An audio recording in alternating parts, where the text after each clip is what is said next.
Kali ini aku akan membahas kasus yang terjadi di tahun 2011 yang menewaskan salah satu penumpang angkot. Bagaimana sih ceritanya? Livia Papita Suelestio, anak sematawayang yang berusia 21 tahun. Ia merupakan mahasiswi dari Universitas Bina Nusantara yang mengambil jurusan sastra Mandarin. Di mata keluarga, Livia dikenal sebagai sosok anak yang baik, patuh, dan menurut kepada orang tuanya. Begitupun di mata teman-teman, ia dikenal sebagai sosok orang yang baik, rajin, dan pintar. Sejak mulai perkuliahan, Livia memutuskan untuk mandiri. Ia tinggal sendiri dan jauh dari orang tuanya, karena alamat rumahnya yang cukup jauh dari kampus. Dan setiap akhir pekan, barulah Livia pulang ke rumah dan bertemu orang tuanya. Waktu pun terus berlalu. Livia disibukkan dengan mengerjakan skripsi, membuat ia jarang pulang. Pada hari Selasa tanggal 16 Agustus tahun 2011 merupakan hari pengumuman hasil skripsi. Livia pun mencoba menelpon orang tuanya dan meminta doa agar ia lulus skripsi.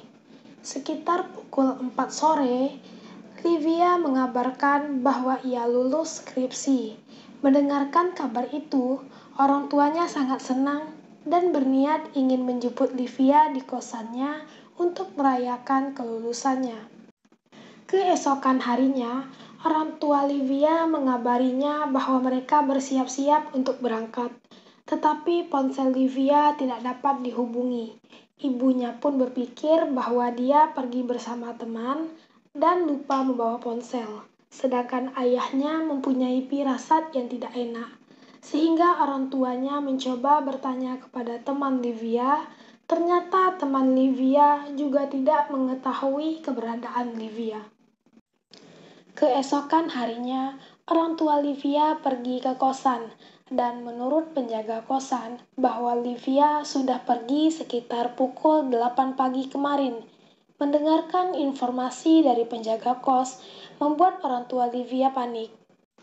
Orang tuanya pun menobrak pintu kamar kosan, beranggapan barangkali ada petunjuk. Ternyata kamar Livia dalam keadaan rapi. Penjaga kosan pun menyarankan orang tua Livia untuk melaporkan ke polisi atas hilangnya Livia. Setelah beberapa hari, orang tua Livia diminta untuk kembali ke Kapolsek. Sesampai di sana, polisi memperlihatkan seuntaian kalung.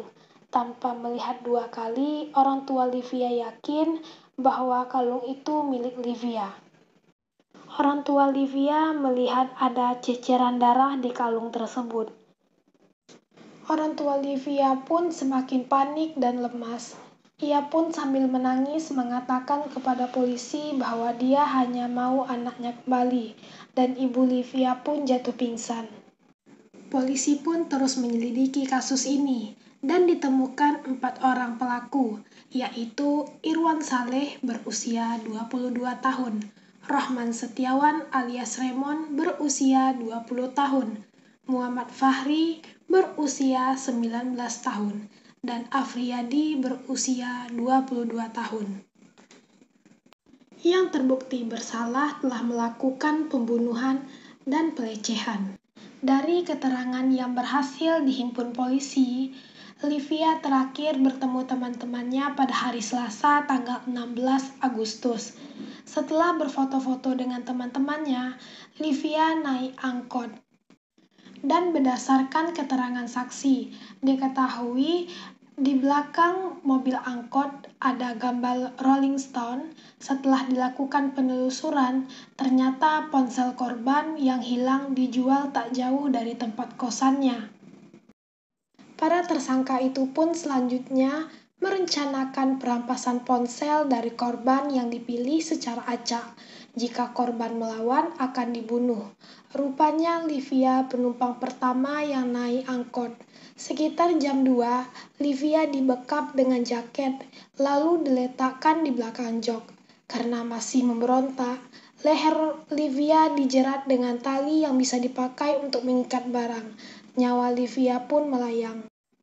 Meskipun kejadiannya berlangsung di siang hari, tidak ada yang melihat karena kondisi kaca jendela angkot gelap. Setelah mereka berhasil mengambil ponsel dan uang milik Livia, mereka pun membuang jasad Livia. Atas perbuatan yang mereka lakukan, mereka dijatuhkan hukuman seumur hidup. Kepada teman-teman, aku ingatin ya, dimanapun kalian berada, tetap berhati-hati dan selalu waspada. Demikian pembahasan kasus kali ini. Sampai jumpa di video selanjutnya.